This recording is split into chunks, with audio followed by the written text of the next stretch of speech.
Chers croyants en Christ, que Dieu te bénisse au nom de notre Seigneur Jésus-Christ. Bonne matinée, surtout bon réveil.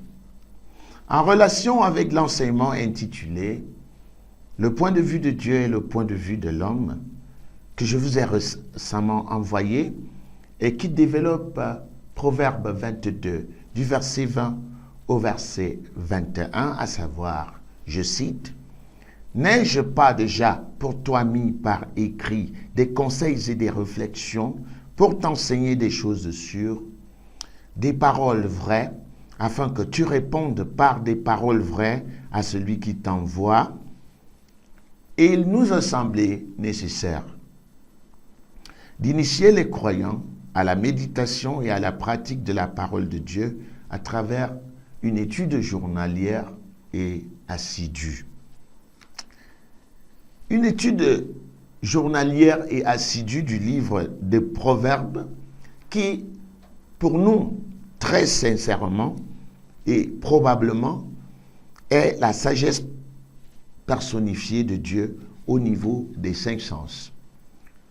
Le livre des Proverbes, que nous qualifions de calendrier du croyant, a 31 chapitres qui peuvent être lus pendant les 30 à 31 jours du mois et à répétition tout au long des mois de l'année.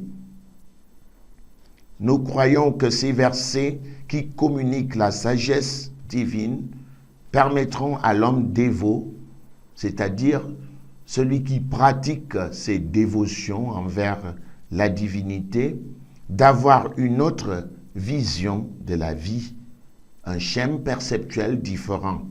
Outre, nous sommes convaincus que la mise en pratique de ces préceptes amènera l'humanité, voire de manière particulière l'humain, à expérimenter les solutions divines au niveau des 5 sens.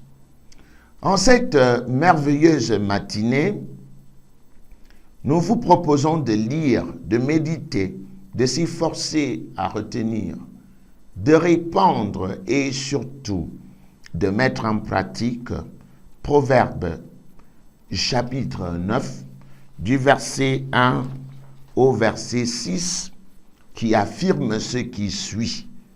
Je cite, « La sagesse a bâti sa maison. Elle a taillé ses 7 colonnes. Elle a égorgé ses victimes, mêlé son vin et dressé sa table.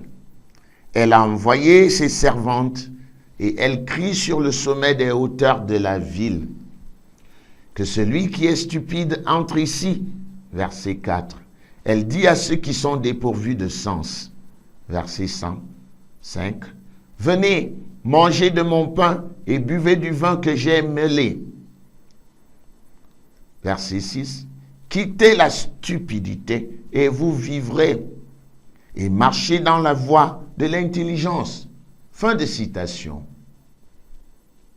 Ensemble, regardons en détail ce texte pour en tirer sa substance. Le verset 20 déclare ce qui suit.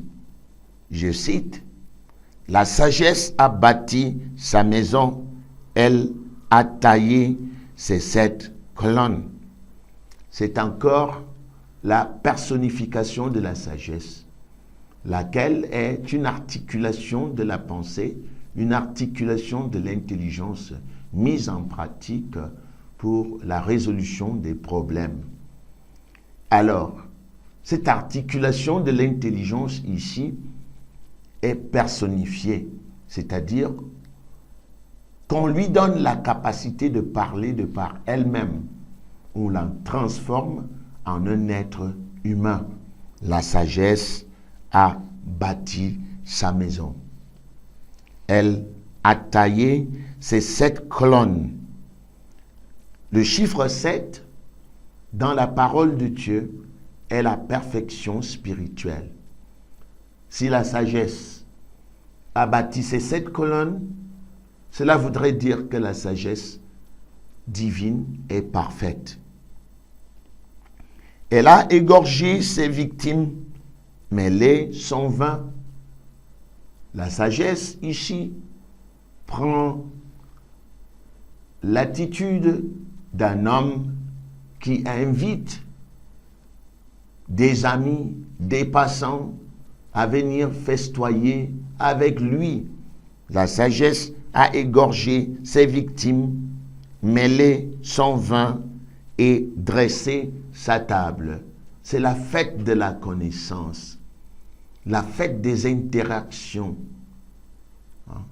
Ce verset rentre encore en droite ligne avec Proverbe 22, du verset 20 au verset 21, je cite, « N'ai-je pas déjà pour toi mis par écrit des conseils et des réflexions pour t'enseigner des choses sûres, des paroles vraies, afin que tu répondes par des paroles vraies à celui qui t'envoie. » Fin de citation. Voyez-vous, la sagesse ici est un partage. Elle est un hôte, un personnage qui organise une fête et qui veut permettre à ceux qu'il invite de se servir à sa table. La sagesse, verset 3, elle a envoyé ses servantes. Elle crie. Ici, la sagesse à la bouche. C'est un peu la anthropopathéia, cette figure de rhétorique qui donne à Dieu des capacités humaines, quoi. La sagesse a envoyé ses servantes. Elle crie, la sagesse a une voix humaine. Elle crie sur les sommets des hauteurs de la ville. Oui, c'est l'époque biblique. Il n'y a pas de haut-parleur. Alors, c'est une méthode. Quand on est en hauteur et qu'on parle, ceux qui sont un peu plus bas écoutent. Le son leur parvient plus facilement.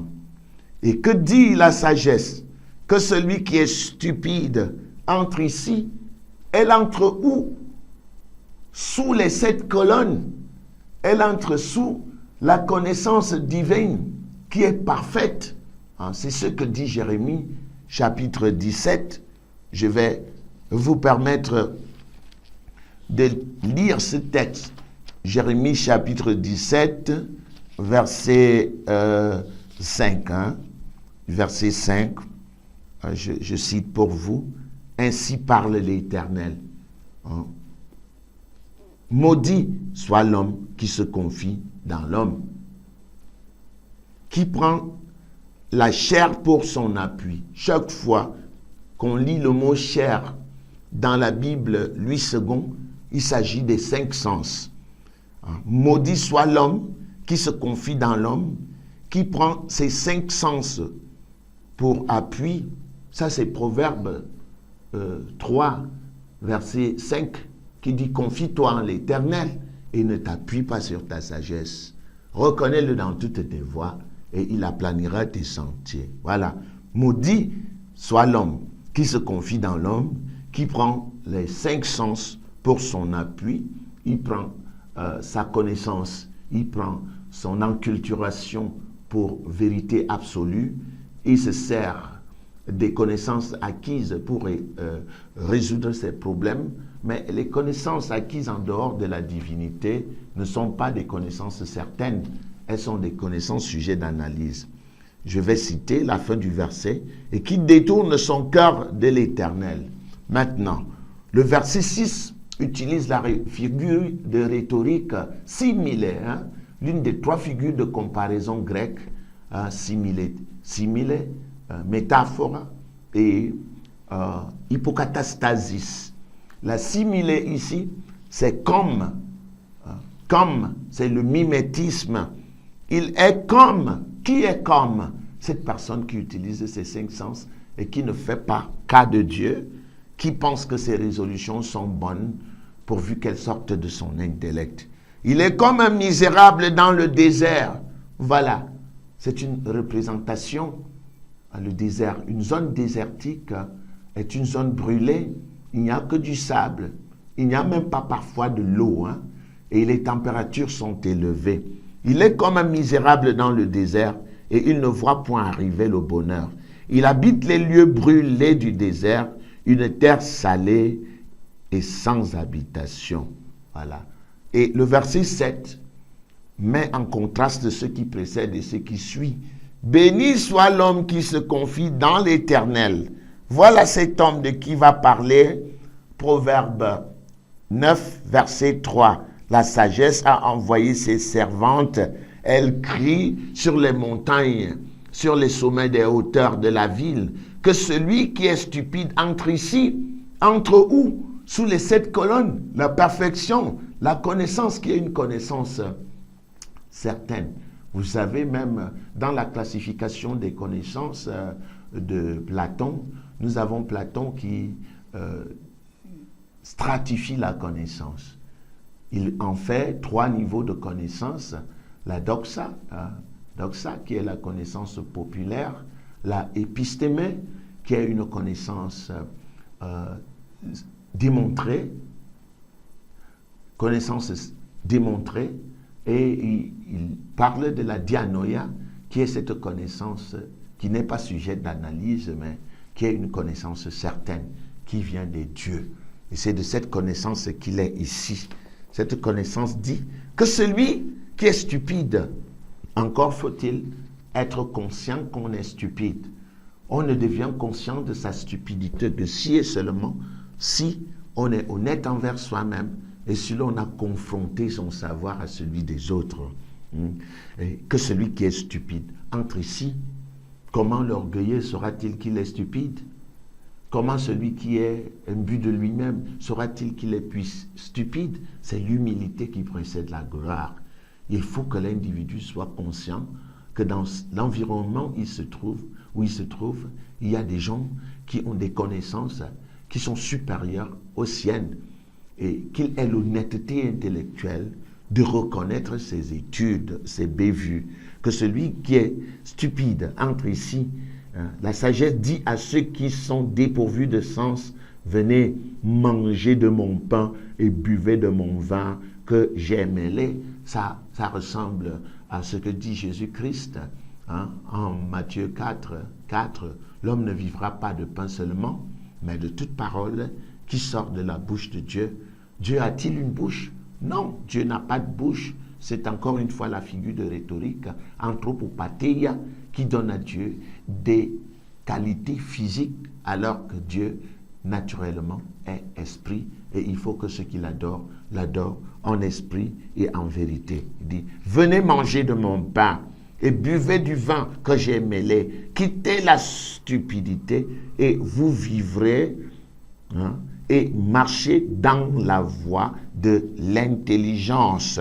Nous revenons en Jérémie, chapitre 17, pour voir comment est celui qui s'abreuve à la source des connaissances divines.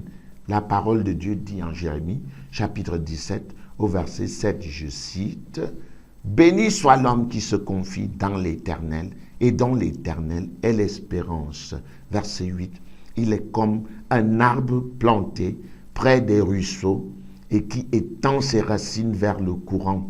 Il n'aperçoit point la chaleur quand elle vient et son feuillage reste vert. Dans l'année de la sécheresse, il n'a point de crainte et il ne cesse de porter du fruit. » Fin de citation. C'était Jérémie du verset 17, chapitre 17, du verset 7 au verset 8, en relation avec Proverbe 9, verset 6, verset 6, quittez la stupidité et vous vivrez. Quitter la stupidité, c'est cesser de se complaire dans les 5 sens qui ne sont qu'une connaissance acquise et qui est sujet d'analyse. Les 5 sens ne sont pas une certitude. Voilà pourquoi la connaissance divine, celle qui vient de Dieu, celle qui est une connaissance certaine, bénit certainement l'intelligence d'un individu et lui apporte des suppléments de réflexion, lui apporte la remise en cause et l'honnêteté intellectuelle. Quittez la stupidité, verset 6, et vous vivrez. La stupidité vous éloigne des milieux et des environnements où la mort agira certainement. La stupidité protège vos actions. La stupidité face à la parole de Dieu, la sagesse amène les gens stupides à devenir sages et à ne plus brader leur vie par des comportements tortueux, susceptibles d'apporter des représailles. Que Dieu vous bénisse au nom du Seigneur Jésus-Christ. Je suis très heureux d'avoir partagé avec vous ces axes de réflexion qui peuvent rafraîchir votre âme. Vous êtes les meilleurs et bonne journée.